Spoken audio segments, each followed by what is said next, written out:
கோமாளி தலைவர்லாம் வந்து இப்போ பாருங்கள், அரசியலில் அடுத்து நாங்கள் தாங்க முதலமைச்சராக வருவோம். யாரும் சிரிக்கக்கூடாது. ஆனாம் ஆனா காணாம். ஆமாம், அந்த தலைவர் சொல்கிறாரு, அவர் முதலமைச்சராக வந்துடுவாராம்.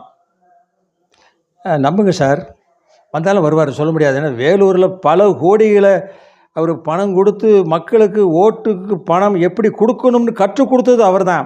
2வது திருமங்கலத்தில் நம்ம அண்ணன் அஞ்சா நெஞ்சன் அவர் கற்றுக் கொடுத்தாருங்க. திருமங்கலம் ஃபார்முலான்னு ஒன்று இருக்குது, அதெல்லாம் கற்றுக் கொடுத்தது 2 பேர் தான். அதே வேலூரில் தான் துரைமுருகன் மகன் கதிர் நின்றார். அவங்க வீட்டில் பல லட்சம் கோடி பணம் இருந்தது தெரியாதுன்னு சொல்லிட்டாங்க. அள்ளிட்டு போயிட்டாங்க லாரியில்.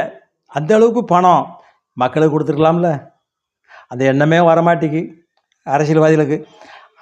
அமலாக்கத்துறை தான் தூக்கிட்டு போகுது. வீட்டுக்கு வீடு ஆட்டுக்கு 1 லட்சம் கொடுத்தீங்க, எல்லோரும் பணக்காரன் ஆயிடுவார்ல. பணக்காரன் எவனும் ஆயிடப்படாது. யார் அரசியலை பார்க்குறது, எதை வச்சு அரசியல் பண்ணுறது? அது வழியில் வரேன்.